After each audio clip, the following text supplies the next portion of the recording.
event. We are very, very lucky to have an esteemed scholar, Rabbi Moshe Rosenberg, who is the spiritual leader of Congregation Etz Chaim in Kew Garden Hills. He is a Judaic studies educator at SAR Academy in Riverdale.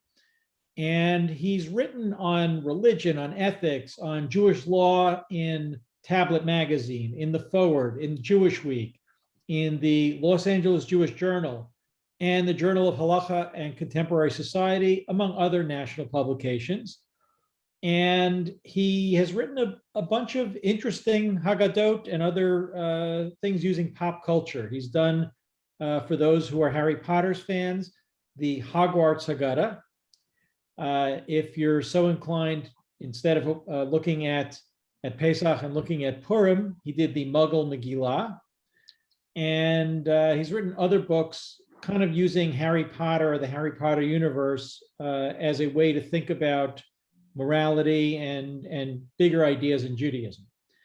And we are lucky today because we have the Rabbi Rosenberg, the author of the top-selling on Amazon Haggadah, from what I can tell, the Superhero Haggadah, a story of signs and marvels.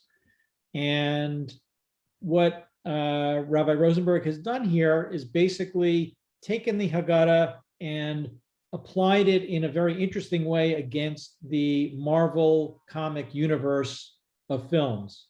And as you know, the MCU, as it's called, is probably the highest grossing series of interconnected movies ever. I'm pretty sure I'll use, without trying to figure out inflation and all that, it may have outgrossed the Star Wars series, as far as I can tell. So it has been very, very successful, not just monetarily, but really people enjoy it around the world, and in a very interesting way that you don't see with this much, when you have this many movies connected, is the plots and the characters all interconnect in a really nice way. And as you will see in here, Rabbi Rosenberg has done an amazing job of weaving that through the Haggadah as well, and essentially analogizing what's going on in the Marvel universe to what we see going on in the Haggadah. So without any further ado, I'm going to quickly turn it over to Rabbi Rosenberg just to give a little bit of an introduction.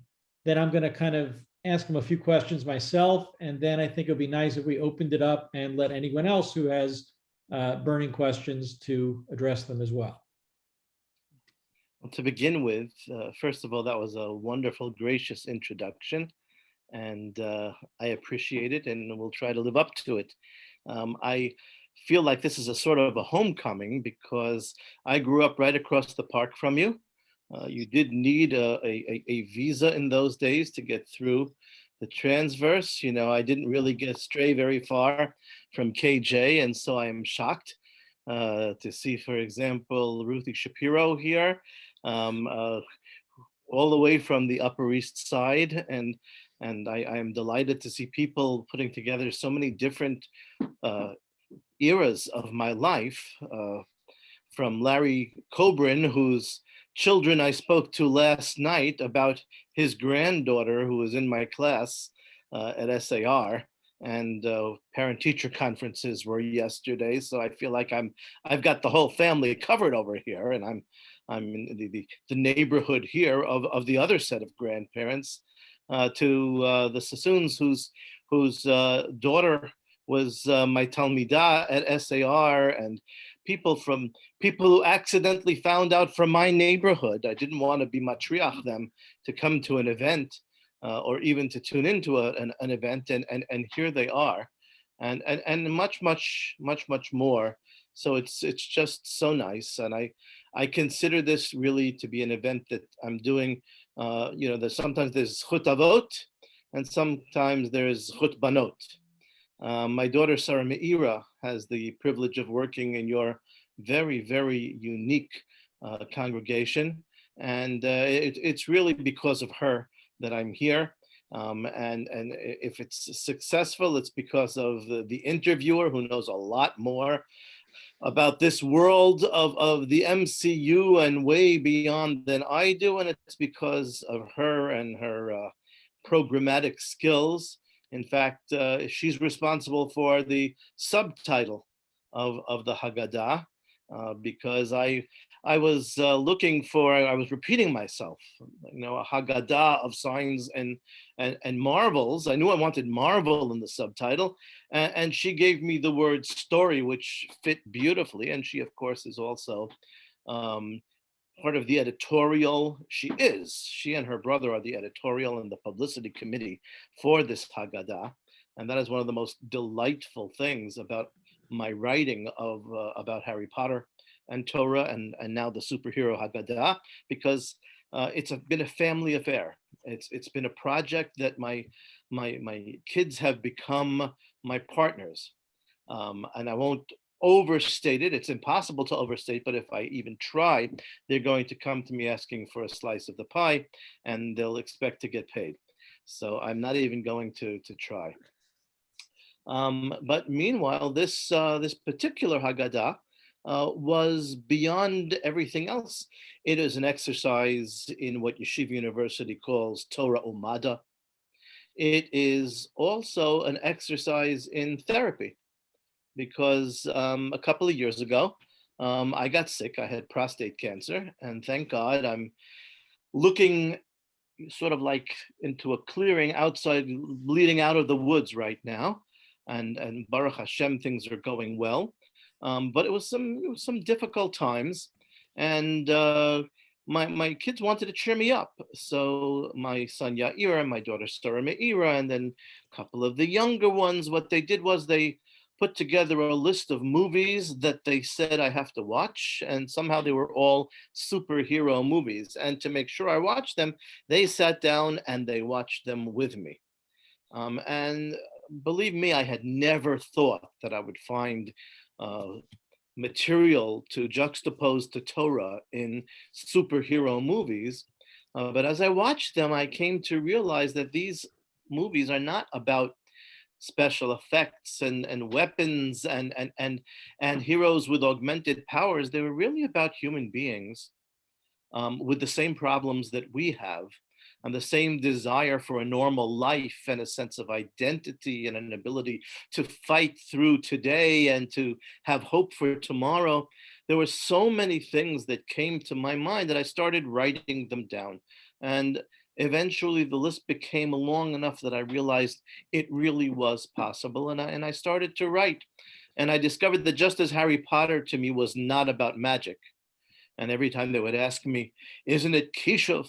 Isn't it forbidden by the Torah? And I would say, no, it's an English boarding school with a few bells and whistles, and it's dealing with grief and loss and resilience. And the same thing when it comes to the superheroes.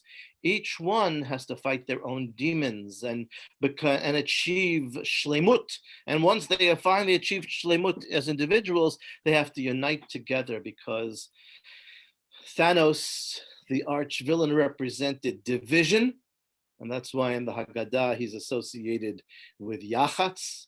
He wanted to break the universe in half with a snap, and the Avengers had to unify themselves, and then they had to stop fighting among themselves in order to be able to achieve the unity that could ultimately defeat their enemy.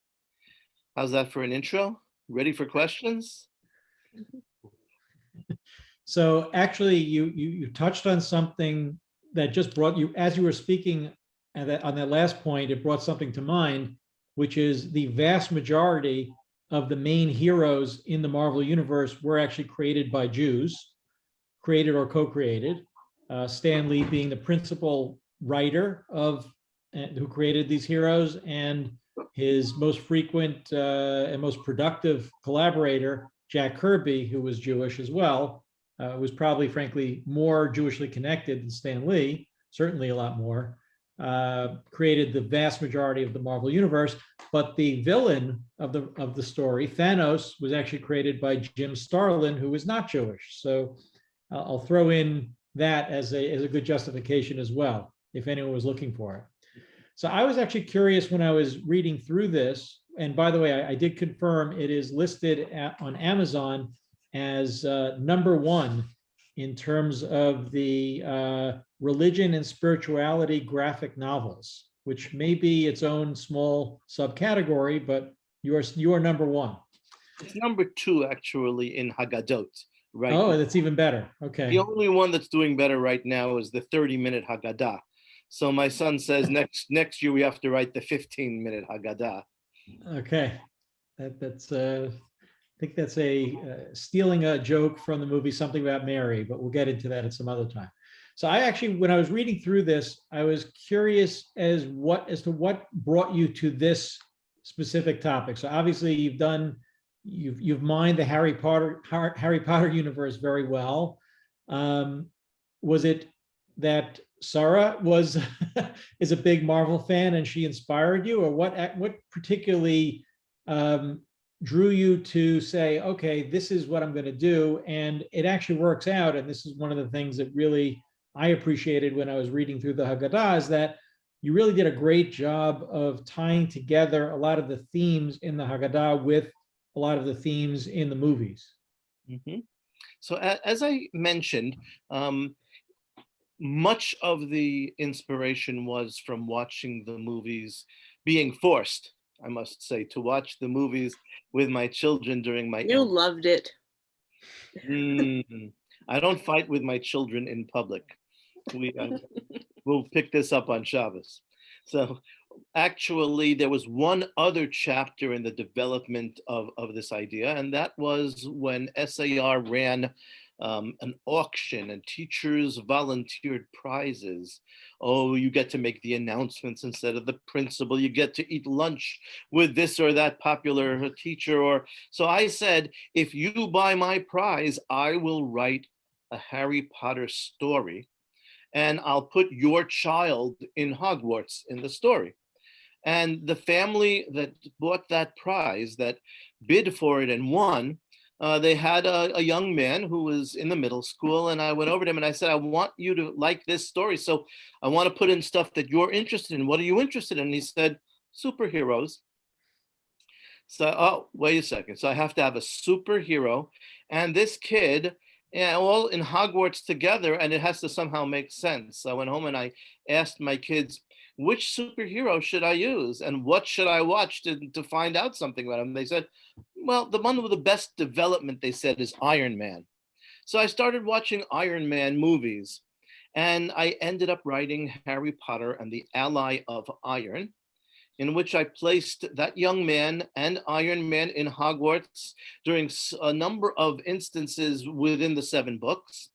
And I added the wizard that J.K. Rowling said was supposedly Jewish, Anthony Goldstein, and I threw in some gematria, and I threw in, of course, Iron Man, and it turned out to be a very nice story. It's on our webpage, HP Haggadah, our Facebook page, HP Haggadah, and you can read it there. Even more impressive is that Sarah Meira actually made a recording of it, an audio recording with sound effects and everything, and that's available there too.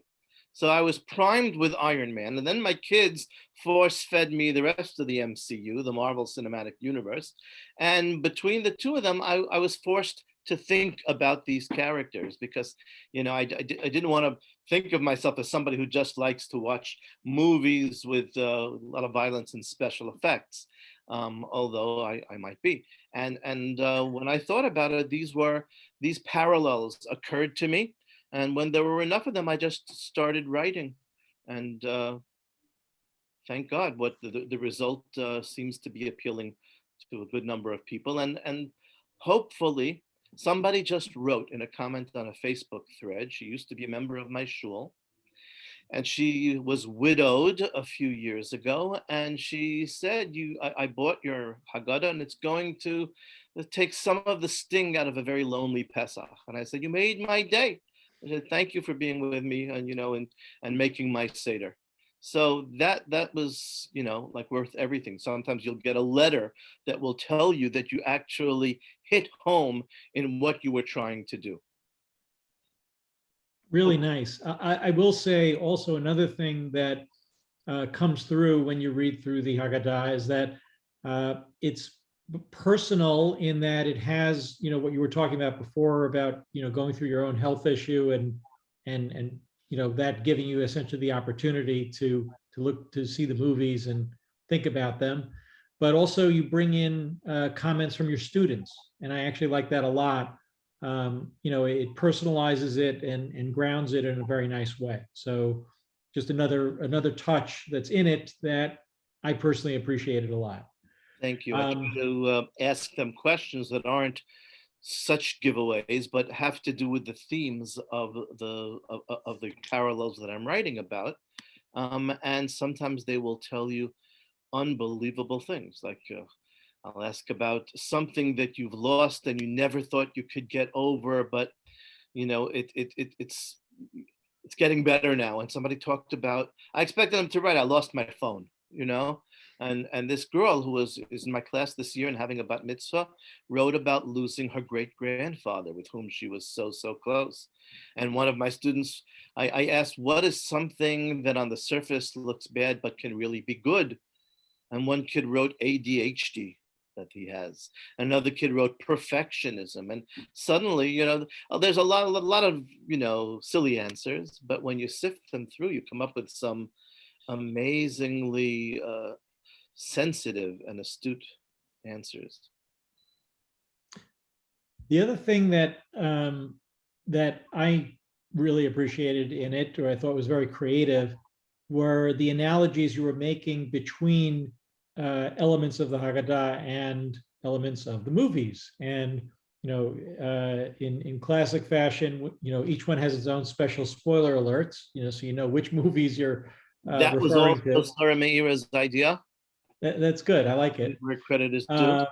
But doing things like using the fact that Captain America slept or was frozen for 70 years and bringing in the story from the Talmud of Rabbi Elazar sleeping 70 years and things like that. So I was very proud of myself because I tied it into the passage, and we highlight the passages that the comments go on. So we highlighted when Rabbi Elazar ben Azariah said, Harei ani kiven shiv'im shana. I'm sort of kind of more or less like 70 years old, whatever that means. And so the 70 years old, his premature aging, according to the Talmud, use that to talk about the 70-year nap that Captain America had and the 70-year nap that that Choni HaMe'agel had, and the 20-year nap that the figure of American folklore had, Rip Van Winkle. I'm not surprised. I also spent time in the Catskills, and the entertainment that they brought to our bungalow colony, I would have slept for 20 years also, but he slept all the way through the Revolutionary War. But the real thing was, what happened to them when they woke up? There were 3 different approaches to how to reintegrate into society. And interestingly, Captain America did it the best. He actually grew in his ability to lead rather than just to follow. And Rip Van Winkle was static. He just went back to his old idle habits. And Choni HaMe'agel, the point of that story was he couldn't readjust. And he ended up davening that God should take his life because he said, "O chavruta, o mituta." Give me company, give me comradeship, or give me death, which has been erroneously associated with Patrick Henry. Okay. Obviously, I guess there were other analogies like Thanos to Paro. That was a straightforward one. There was one actually I caught that you missed, if I may. When you're talking about the 4 sons and you're going through, Chacham, Rasha, I think you compared to Nebula, and could have done Loki, I guess, as well. Sheno Yodei L'Shol, Tom, you did to Groot, but Sheno Yodei L'Shol should probably have been Drax. Ooh, explain. Well, he has trouble understanding subtleties I'm forgetting what Rocket said. I haven't seen the movies recently enough, but he said something along the lines like they don't understand, his race doesn't understand Metaphors. metaphors. There you go. Thank you, Sarah. So I'll throw, I could kind of, it could either be kind of Tom or Shinoyo De La Shoal, but if you're giving Groot Tom, either way. Well, I'm expecting a sequel with your Next name. edition. Next edition. I get a little footnote in the next edition. Agahos, Agahos Skan. If I can ask you something, one thing about it that also struck me that I liked a lot, which is actually not you per se, although obviously you are involved, is the illustrations. So, there's some nice, I'll say also nice ways to kind of bridge the two worlds. So the Infinity Stones being the obvious one is the Urim V'Tumim, the breastplate of the Kohen Gadol, but in some of the top of page illustrations, you have essentially a Seder plate made of the same colored stones, if you will. So, and you have at one point turning Iron Man's helmet into looking like King Tut. There were a few things in there that I thought were very cute in terms of. That was the product of both enormous creativity and dire necessity.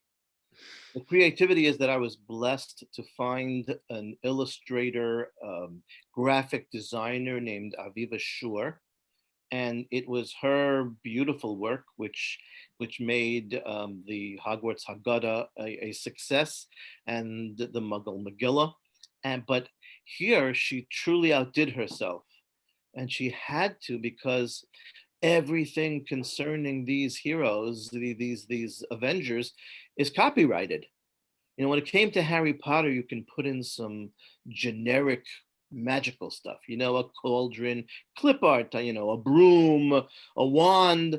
It's all out there. But when it came to this, anything recognizable would be illegal. And I make it a point of staying out of jail on most days, but I also like to be honest. I don't want to break the law. And so for each one of these books, I consulted a lawyer who lives in Los Angeles and wrote the book on copyright law that lawyers use.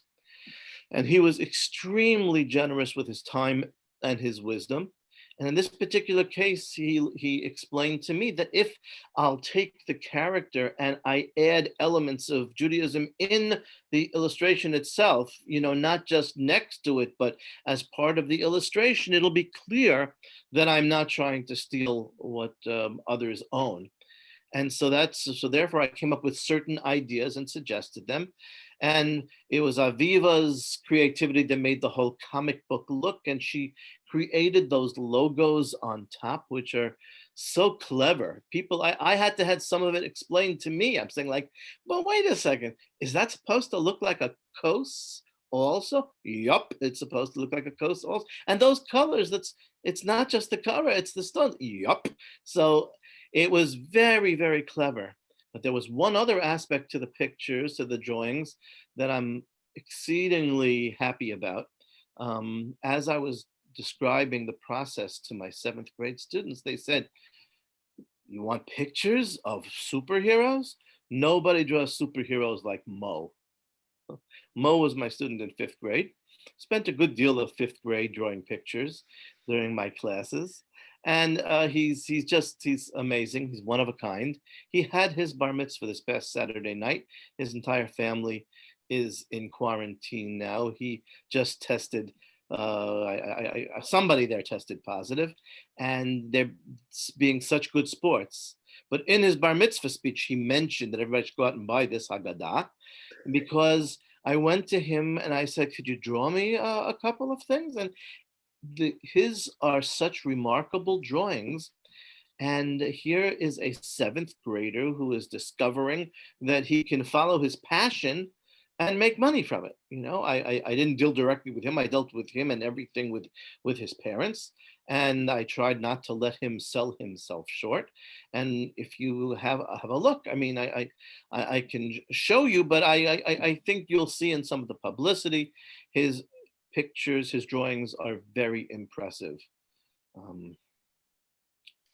I think I had a similar experience to Mo when I was in grade school, drawing too many pictures instead of paying attention in class, but we won't go there now. But there are occasionally students where you do a lot more harm by trying to shut that sort of stuff down. I mean, really artistic students. I once had a student that, everybody else was answering questions and I had him illustrate what we were learning because that was where he was at. Well, I wish I had you as a teacher way back. You're not old enough to have been my teacher, but would have made my personal experience better in elementary school. One other thing that kind of, I'd say, differentiates your Haggadah from others are the essays that you have at the end. That, once again, kind of pick up a number of themes and relate them, between the Marvel Universe and the Haggadah. Do you want to speak to that a little bit? Well, nobody likes a sefer where you have to keep turning and turning and turning and turning because there's too much commentary. So I couldn't put any long treatments in the actual text of the Haggadah and expect people to be able to actually use the Haggadah at the Seder. And so I put them in the back and did the same thing with the other Harry Potter themed books of this type. But for example, you notice that there's a common theme that goes on among many of the Marvel characters, that the item that defines them, whether it's their suit, in the case of Spider-Man or Iron Man, or whether it's their weapon in the case of Thor's hammer or Cap's shield, or whether it's their special talent, the sensitive, talented hands of Doctor Strange, they lose it, and then they have to discover that they can be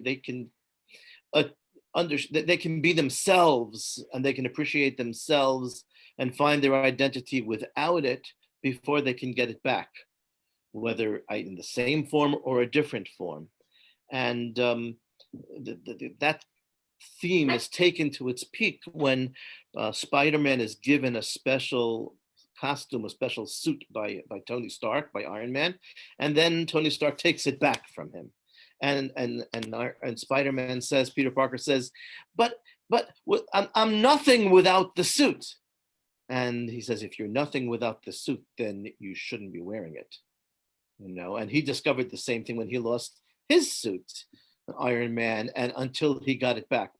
And I related that to Moshe Rabbeinu because the prop that he had to give up was his mateh. After 6 plagues, for the 7th plague, Hashem says to Moshe, when you start in Barad, Nitei yadcha al hashamayim, not Nitei matcha. Cast your hand, stretch out your hand. And commentators have observed that Hashem was saying, look, Moshe, I can bring makot without a mateh, and you're supposed to be like me. So stretch out your hand rather than your stick. And Moshe, nevertheless, it says, Vayit Moshe et matehu. And the same thing happens after Barad in Arbeh. It's only in Choshech where Moshe finally stretches out his hand. And basically, he had started out as a sort of a hybrid, and that's a comparison to the Hulk. He had started as a hybrid between Egyptian and Hebrew, and he chose and became Hebrew. But now Hashem is showing him that there's a lot about him that is supposed to resemble God. And now he is acting like God. And there are midrashim where Hashem tells him at the end of his life, yes, you can't come into Israel, but look at all the things you did that no other human being has ever done. Only you and I have done these things. But then, and this is where it gets a little bit creative, and you'll have to decide if this makes sense to you. The standard take on Moshe is that Moshe disappears from the Haggadah except for one pasuk and one mention, and because it's all done by Hashem. So at the same time, though, Moshe stumbles. Moshe stumbles at Mei Merivah when he hits the rock. And it's interesting that he stumbles right after Miriam dies. Miriam perhaps was the one who was somehow able to keep him painting within the lines. She was the one person who could take him down a notch. She, after all, was responsible for him being alive. She saved his life a couple of times. She was the only one who started speaking against him, and she took her knocks for that. But when she dies, suddenly Moshe goes off. And I was thinking, well, this is like the relationship between the Hulk and Black Widow, where she's the only one who has his trust enough to be able to say, hey, big guy, sun's really low. Sun's getting real low. And she's able to get him to convert back. But then she loses because she needs the Hulk, and she kicks him over a cliff to make the Hulk manifest, and loses that trust for a bit. But in Moshe's case, what happens when she dies? He turns to the Jewish people who want water, and he says, Shim'una hamorim. By the way, Morim is Otiot Miriam, the same letters as Miriam. Listen, you rebels. Now, Shim'una were the words God used when he scolded Aharon and Miriam. Shim'una devarai, im yeh nevi'achem Hashem b'mar'ah elav v'vada b'chalom adaber bo. And so he's talking with God talk.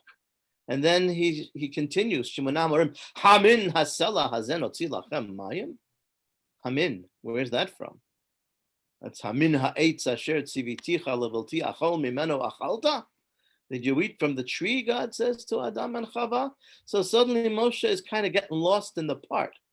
He is saying God's lines, and maybe that's partially because Miriam just died. And he's giving the people the impression that he is in God's place. And that kind of fits with the Ramban's quotations of the Rambam and Rabbeinu Hananel and their interpretation of the sin.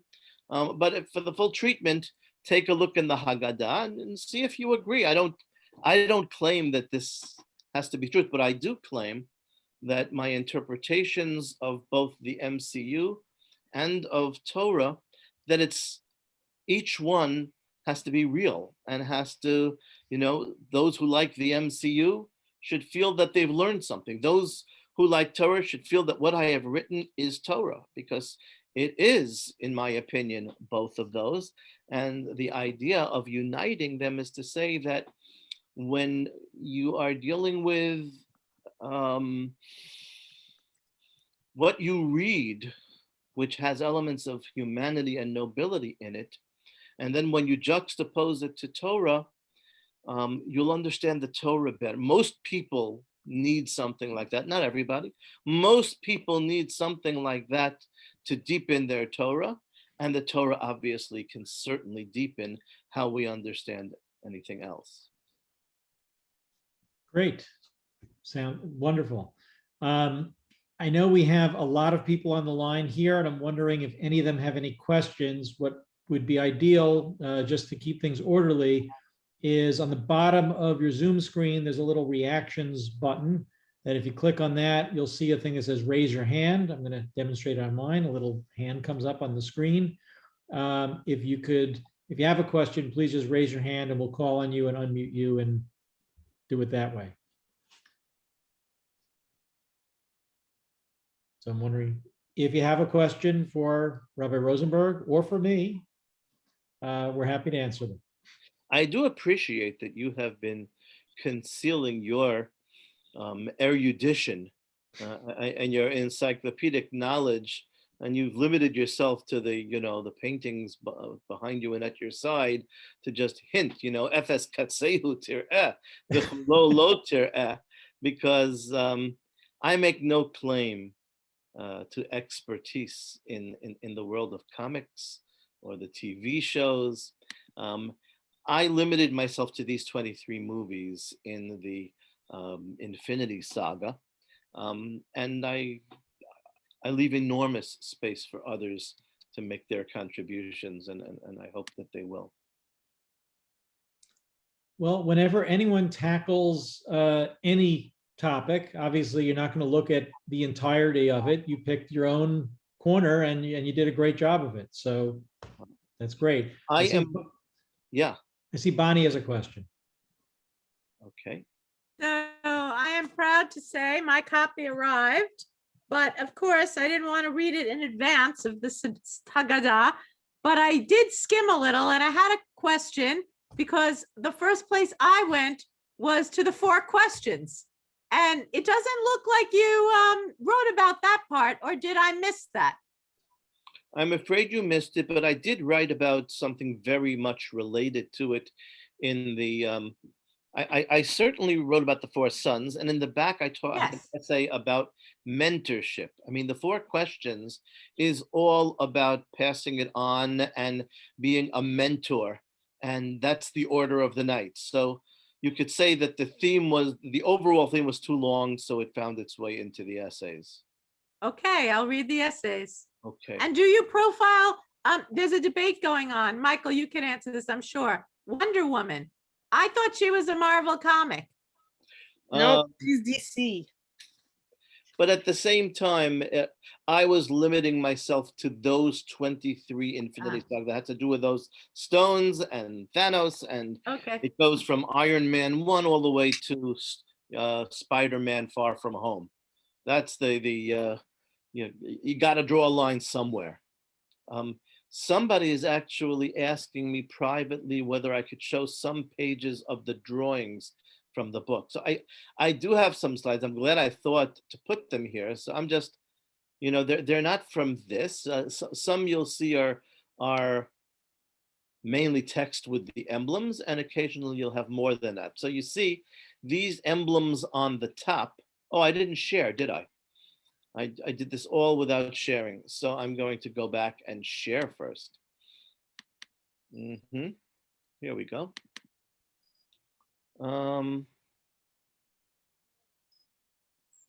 So we talked about the Rip Van Winkle, the nap.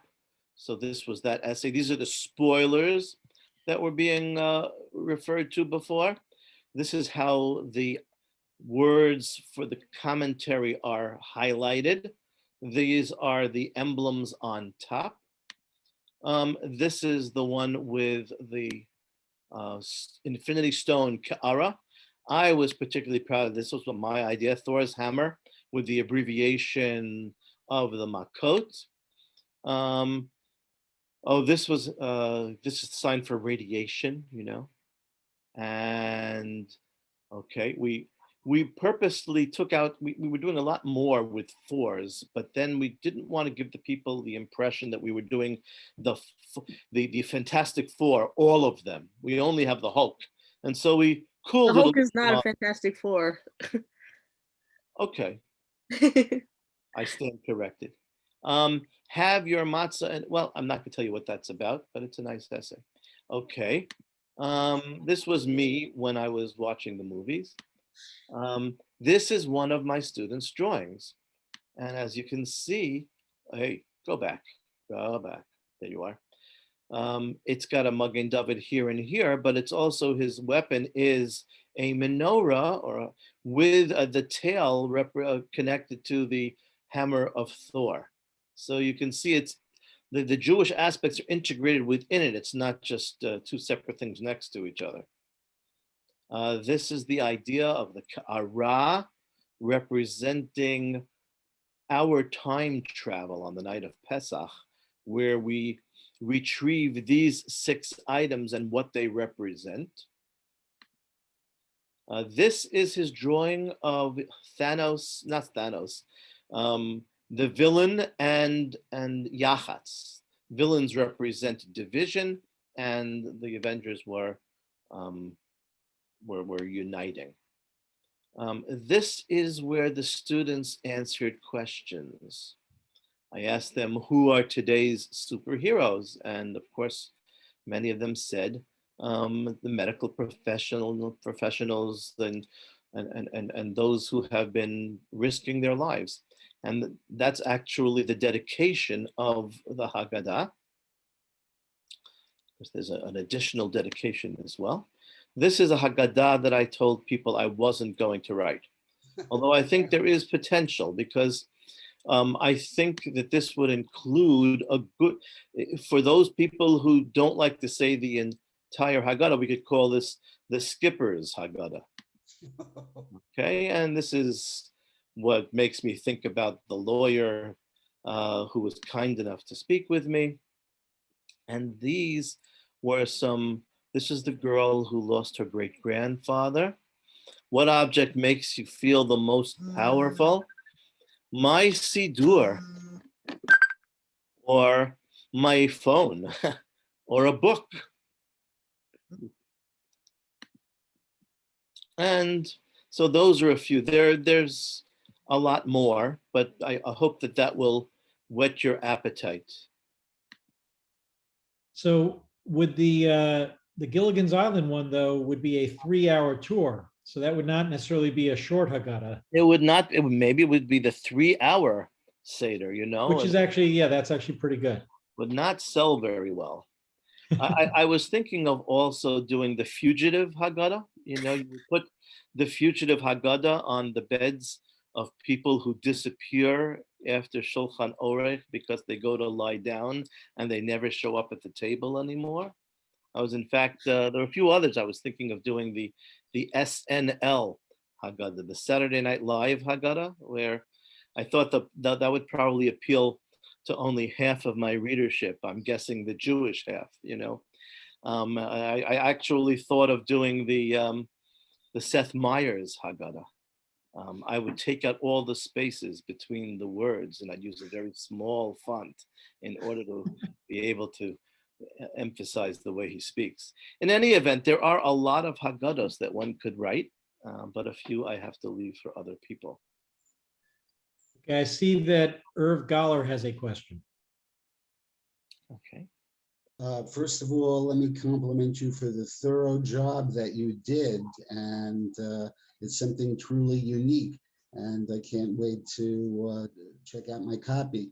I was going to ask you, though, whether or not there was a place of honor for the two acknowledged Jews in the Marvel universe, Benjamin Grimm, the Thing of the Fantastic Four, and Kitty or Kate Pryde of the X-Men, both of whom are clearly Jews based on many, many references over the years. Wow. Well, that is going to be have to be endowed and expressed by those more knowledgeable than I. And I think I'm speaking to one such person now. I will give you one bit of trivia that will show that I'm not a total Am Haaretz. I found some Hebrew spoken in an episode of Star Trek Discovery just yesterday. So I hope that somehow salvages just a little bit of my reputation. So Irv, there actually are other Marvel superheroes who are written as Jewish in the comics. Besides those two, there's Moon Knight, who's, I think his name is Mark Spector, is his actual his secret identity, and there's Dominic Fortune, who's another one who's written as Jewish explicitly. And it just so happens, it's good. This is almost like, I honestly didn't, for everyone else on the call, I didn't telegraph that he should ask this, but he did ask about the Thing being Jewish.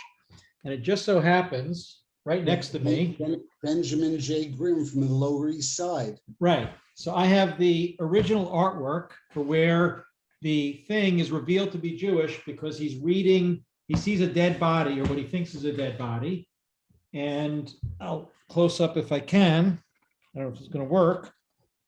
But he says the Shema in transliteration over what he thinks is a dead body. And that's the issue where he's revealed to be Jewish. And this is the original artwork for that issue. So just happened to have that Laying around. So I'm glad you asked about it. Made it a little bit of show and tell. But I actually have my own little collection of the original artwork for comic books. And I have within that, a subdivision of Jewish-related themed stuff. And I have things like this and other instances where Hebrew does appear in comic books, be it actually with Hebrew letters or in transliterated form.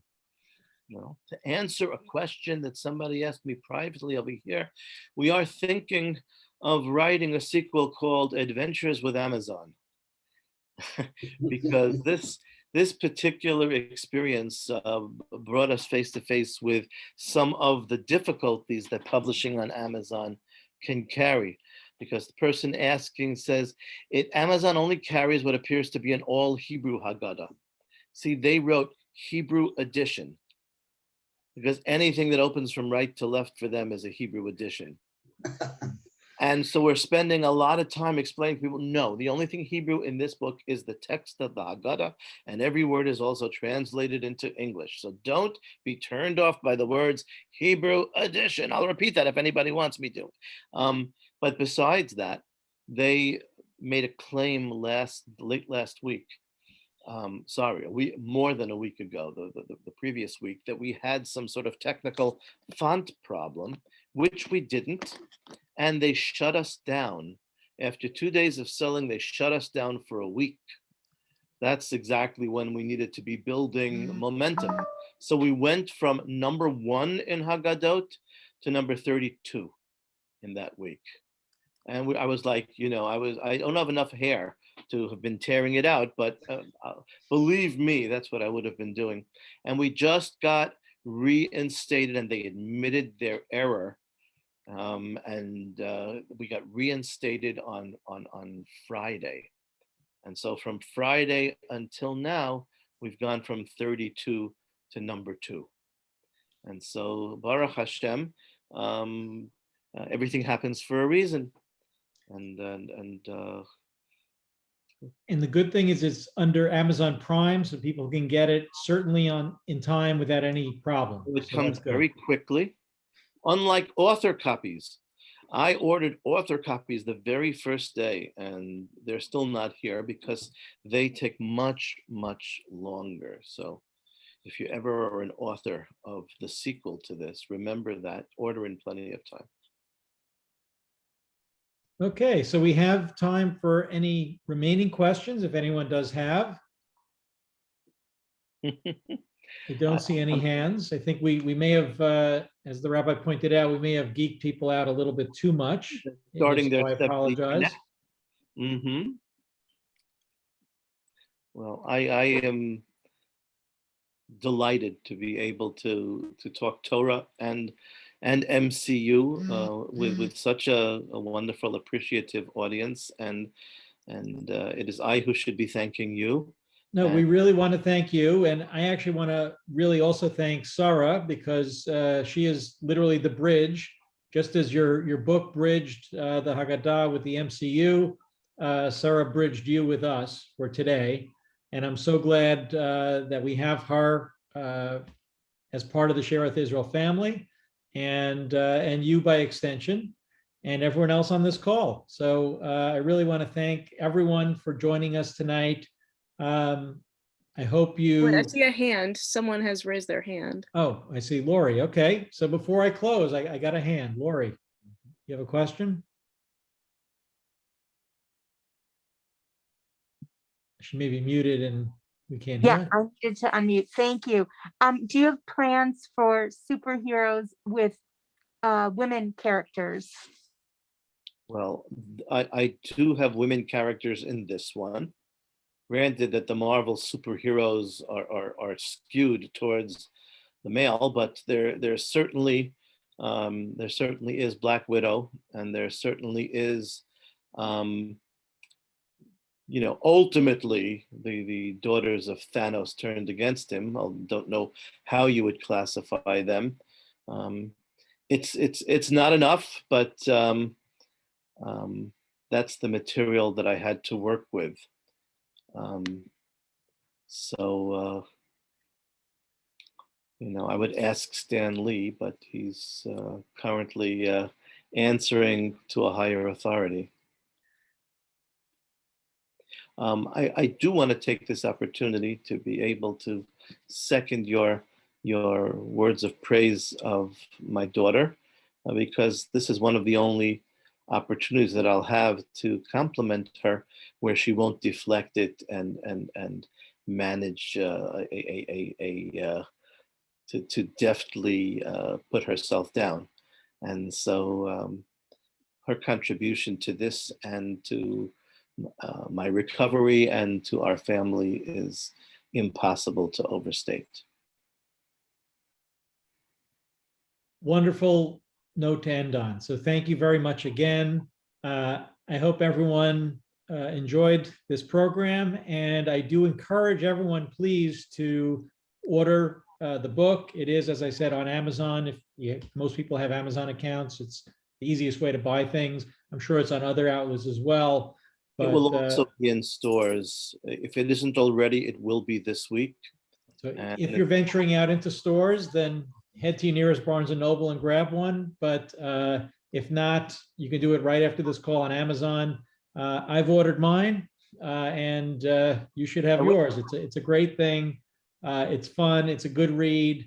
It's a great way to follow the whole Haggadah on Pesach.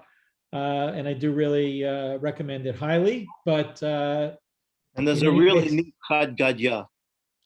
Excuse me? There's a really neat Chad Gadya. Yeah, I wasn't going to go there because that wasn't really my style.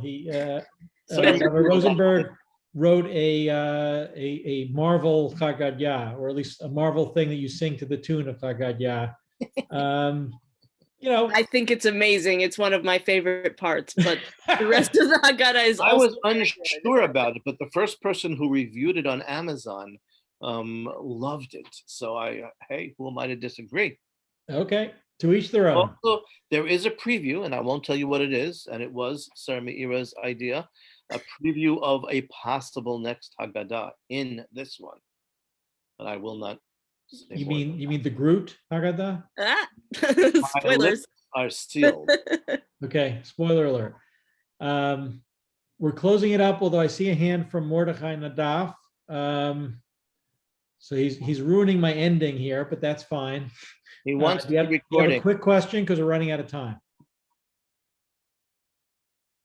We have to unmute him. Is there a recording of this? Because I missed it.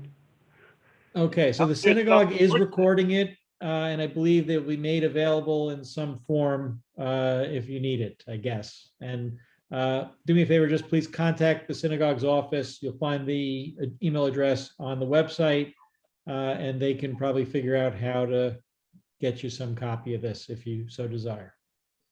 Great, thank you.